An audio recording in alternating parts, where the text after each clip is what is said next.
A little over 8 years ago, Polina was born. She was healthy, on time, no complications. We were very happy to have her. It's my first child, my husband's third.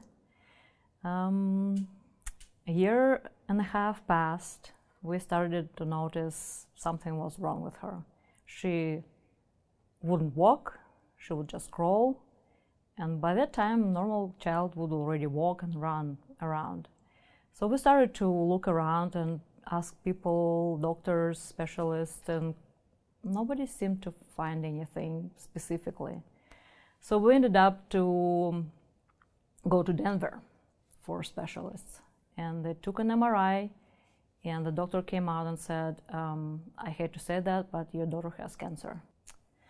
That was not what we wanted to hear, but since that moment, our life changed 180 degrees.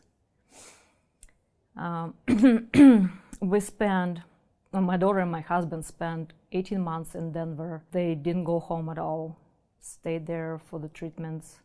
I was able to work here at NAU and go back and forth to visit, to check on them, to help any way I could, and just to see my family, basically.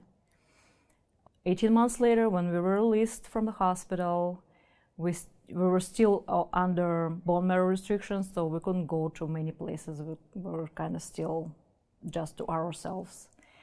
When Polina was 3.5 years old, Make-A-Wish contacted us. And that was, we didn't even know that organization existed. It was not in our scope.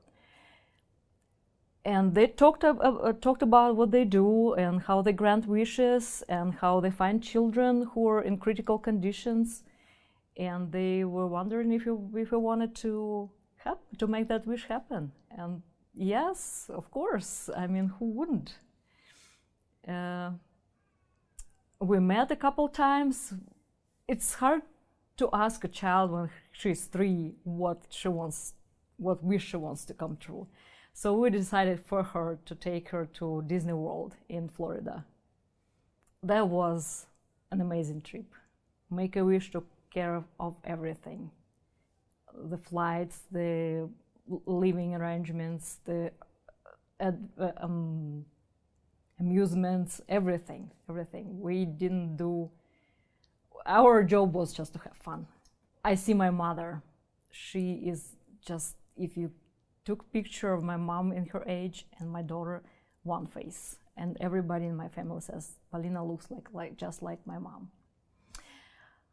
I see never-ending energy, never-ending curiosity. She is very self-efficient in a way, because sometimes when I offer her help, she says, no, Mom, I can do it. I can't cook my eggs. Would you please let me? So she always smiles, unless she's not feeling well, always with a smile. When I'm looking at her face and I'm thinking what we've been through, I'm looking at a miracle.